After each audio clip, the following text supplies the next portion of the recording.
Citizenship on the Go. Lesson 2. American Government. Principles of American Democracy. Part 1. The Constitutional Convention. This lesson describes how the U.S. Constitution was created and how it was ratified, or approved, by the 13 original states. It discusses the basic structure of U.S. government and the democratic principles that went into its design. Learning about the history of the Constitution and the foundations of U.S. government provides a clearer understanding of the rights all Americans have by law. U.S. residents and U.S. citizens, equipped with a knowledge of the principles of democracy that have been at work in this country's systems of government since the beginning, are better able to identify their personal rights and to effectively push for changes that matter to them today. During the Revolutionary War, it became clear that the 13 original colonies needed to work together as one if they were to have a chance of breaking away from the British Empire. Even after British forces had surrendered to George Washington's military and the war had officially ended, many Americans believed they were at risk of falling back under British rule. They argued the 13 colonies, now the 13 states, needed to set up a strong central government to avoid losing the independence and self-government the colonists had fought so hard to win. In 1787, representatives of 12 of the 13 states came together to make a plan for how the government of their new country would work. Over the course of 5 months, these delegates met to discuss what kind of government the United States should have, and to debate how the different parts of the government should work. The series of meetings at which a plan for the government of the United States was mapped out is now called the Constitutional Convention. Many of the state representatives who attended the Constitutional Convention for months on end in 1787 were men who had signed the Declaration of Independence 11 years earlier, had fought against the British in the Revolutionary War, or had played other important roles in establishing self-government for the United States of America. Today, these men are often referred to as Founding Fathers of the United States. One of the most famous and influential founding fathers was George Washington. Washington was chosen by the other members of the Constitutional Convention to lead the meetings and to oversee the debates about how U.S. government should work. Washington also participated in these discussions as a representative of his home state, Virginia. Another important founding father who attended the Constitutional Convention was Alexander Hamilton. Hamilton was a firm believer in the need for a strong federal government to unify the nation. After the Constitutional Convention, he wrote many of the essays we call the Federalist Papers, in an attempt to convince Americans to vote in favor of the system of government described by the Constitution. As a representative of the state of New York, Hamilton also participated in many key discussions held by the Founding Fathers at the Constitutional Convention. The Founding Fathers who attended the Constitutional Convention had many different opinions about what laws should apply to the whole country and about how the government should operate. Among other things, they argued intensely about how the legislative branch, or Congress, should be set up. Roger Sherman, a representative of Connecticut, helped end this debate by suggesting Congress be divided into 2 parts, the Senate and the House of Representatives.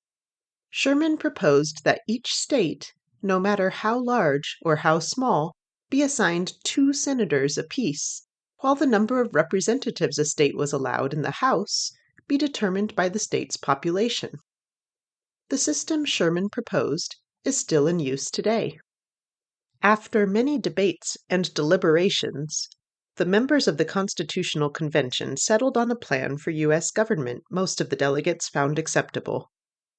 In September of 1787, Washington, Hamilton, Sherman, and a majority of the other founding fathers who had attended the convention's meetings signed the Constitution.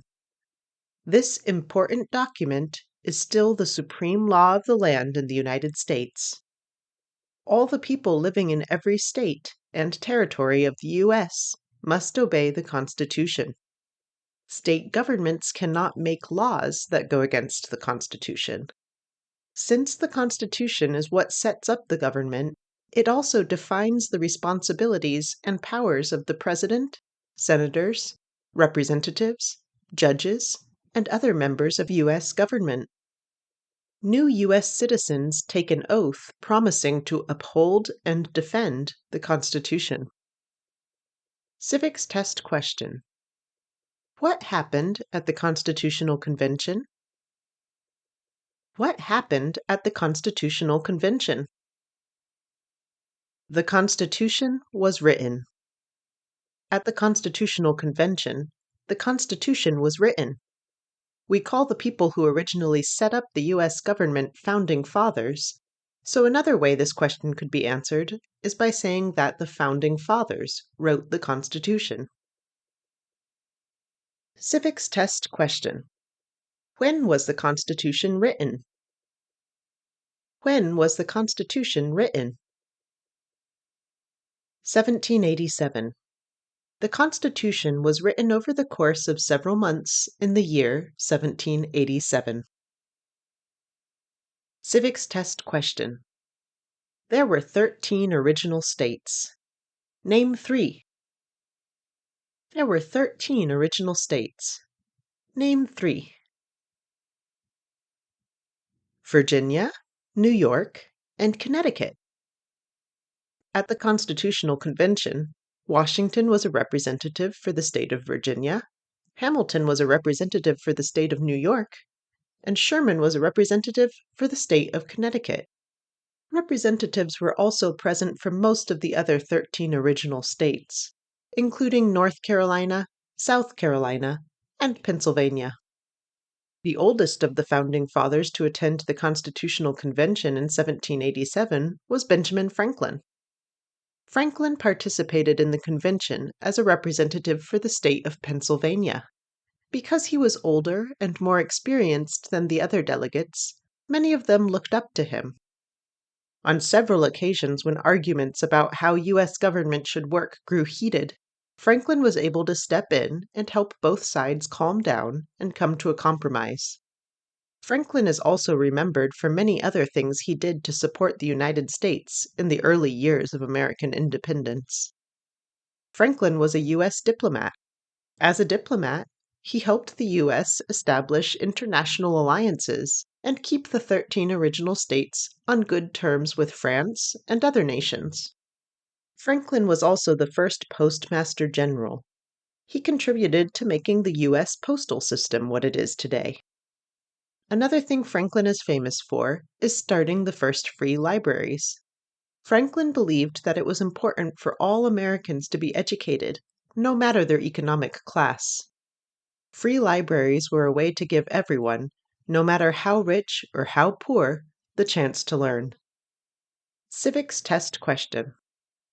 What is one thing Benjamin Franklin is famous for? What is one thing Benjamin Franklin is famous for?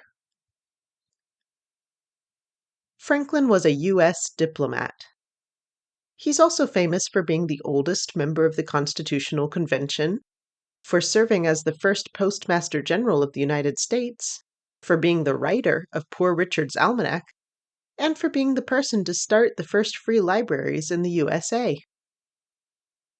When Franklin, Washington, Hamilton, and the other founding fathers met in 1787 to write the Constitution, they agreed they wanted to set up a government very different from the government of the British Empire. They did not want an unelected king or queen in charge of the government. Instead, they wanted the people of the United States to have self-government. According to the Constitution, citizens of the U.S. should be the ones to choose the nation's lawmakers, president, and vice president. The first 3 words of the Constitution are not "I the King" or "I the Queen." Instead, the Constitution begins with the words, "We the people." These 3 words are used to emphasize that the United States is a republic. The government of the United States is made up of citizens from throughout the country. The people of the United States form the government themselves, and they choose their representation in government by voting. The Constitution is the supreme law of the land. As the highest law of the United States, no state or federal regulation can be made that goes against the Constitution. The Constitution does several important things. It sets up the government, or lays down the rules for how the government works. It defines the government, or says what the government is and what it isn't. The Constitution includes laws that protect the basic rights of Americans, making it illegal for the government to take away certain freedoms. The government should never punish Americans for exercising their constitutional rights. Civics test question. The idea of self-government is in the first 3 words of the Constitution. What are these words? The idea of self-government is in the first 3 words of the Constitution. What are these words? We, the people.